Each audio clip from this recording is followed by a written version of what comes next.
नमस्कार। गरुड़ पुराण में अध्याय 17 में एक कथा आती है, धर्मशील की मृत्यु के बाद की यात्रा। यह कथा है एक सत्यप्रिय और साधु स्वभाव के व्यक्ति धर्मशील की, जो नगर के एक सम्मानित नागरिक थे। उन्होंने अपना जीवन सदाचार, सेवा और भक्ति में व्यतीत किया था, लेकिन कुछ छोटी मोटी भूल भी उनसे हो गई थी, जिनका उन्हें अंदाज़ा भी नहीं था।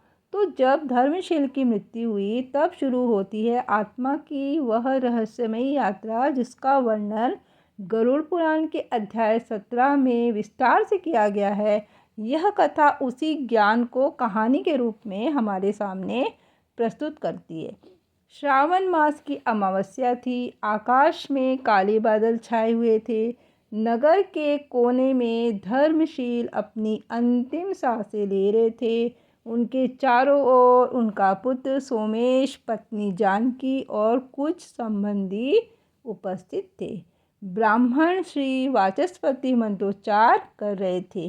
राम नाम सत्य है, सत्य बोलो गति होगी। कुछ ही क्षणों में धर्मशील ने नारायण कहते हुए देह का त्याग कर दिया। परिवार में शोक छा गया। शव को अगले दिन गंगा किनारे ले जाकर विधि पूर्वक अंतिम संस्कार कर दिया गया। पर क्या मृत्यु के बाद सब कुछ समाप्त हो जाता है? धर्मशील की आत्मा उनके शरीर के ऊपर खड़ी थी। उसने देखा कि लोग उसे लेकर रो रहे हैं। कुछ पल उसे कुछ समझ में नहीं आया। फिर जैसे ही अग्नि शरीर को भस्म करने लगी, तो उन्हें एक अजीब सी पीड़ा महसूस हुई, मानो वह स्वयं जल रहे हो। यह आत्मा अब सूक्ष्म शरीर में थी। यह शरीर 5 तत्वों से नहीं बना, बल्कि मन, बुद्धि, अहंकार और कर्मों से बना होता है। इस शरीर को न भूख लगती है न प्यास, लेकिन यह भावनाओं और स्मृतियों से पीड़ित होता है। तभी सामने आए 2 यमदूत, काले वस्त्र, भयंकर मुख, हाथ में गदा और ग्रंथ। एक ने कहा, हे आत्मा, तेरे जीवन का समय पूर्ण हुआ, अब चल यमलोक की ओर। धर्मशील घबराए, पर मुझे तो पूजा करनी थी, कथा सुननी थी। मैंने कौन सा पाप किया? तो दूत मुस्कुराए, सबका हिसाब चित्रगुप्त के पास है। तुझे अपने कर्मों का फल भुगतना है। गरुड़ पुराण के अनुसार मृत्यु के बाद आत्मा की यमलोक यात्रा 17 दिन की होती है। हर दिन उसे नए अनुभव मिलते हैं। पहले दिन आत्मा अपने ही शरीर के पास भटकती है, मोह उसे छोड़ता नहीं। दूसरे से 5वें दिन वह अपने परिजनों के घरों में चक्कर लगाती है, पर कोई उसकी सुन नहीं सकता। आत्मा को तीव्र भूख प्यास लगती है 6वें दिन, लेकिन वह कुछ खा नहीं सकती। यह एक मानसिक यंत्रणा होती है। 7वां से 13वें दिन आत्मा अब धीरे धीरे अपने पुराने जीवन से अलग हो रही है। वह अपने पाप पुण्य के दृश्य देखने लगती है। 14वें दिन यदि श्राद्ध और पिंडदान हुआ हो तो आत्मा को थोड़ी शांति मिलती है। 16वें दिन आत्मा पूरी तरह से मोह से अलग हो जाती है और यमलोक की ओर चल पड़ती है। चूँकि धर्मशील की आत्मा के कुछ श्राद्ध कर्मों में त्रुटियाँ हुई थी, वह प्रेत योनि में चली गई। एक ऐसी अवस्था जहाँ आत्मा पूर्ण रूप से न मरी होती है, न ही अगला जन्म पाती है।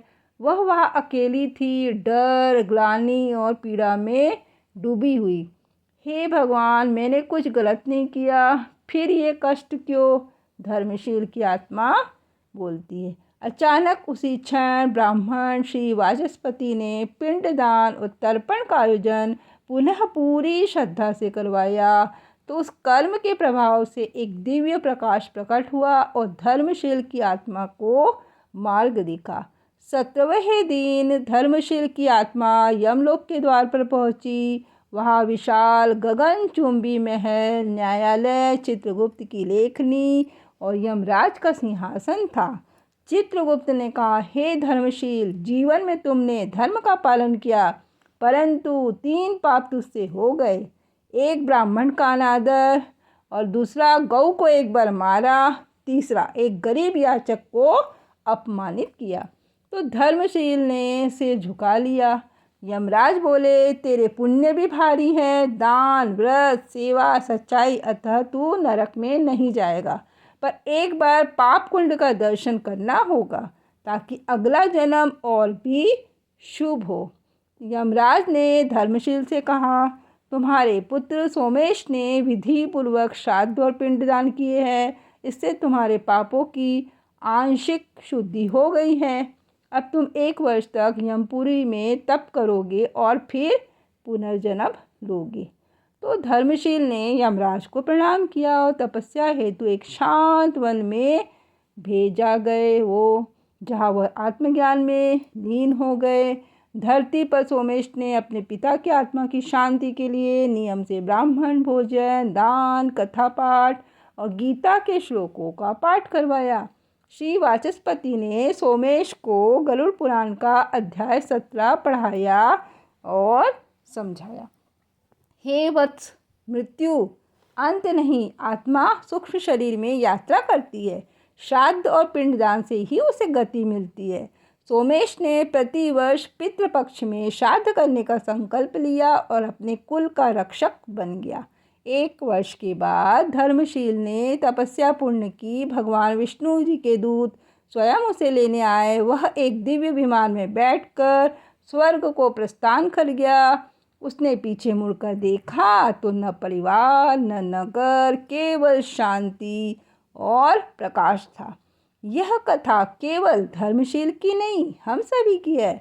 मृत्यु हम सभी को आएगी, लेकिन यह हम पर निर्भर करता है कि हम अपने कर्मों से आत्मा को किस दिशा में ले जाए। तो गरुड़ पुराण के अध्याय 17 में बताया गया है कि यह ज्ञान केवल मृत्युपरांत की कथा नहीं, जीवन जीने की चेतावनी है। यदि हम धर्म, सेवा और सत्य के पथ पर चले तो मृत्यु के बाद की यात्रा भी दिव्य हो जाती है। राम नाम सत्य है, यह केवल शमशान तक नहीं, आत्मा के गंतव्य तक जाता है। धन्यवाद।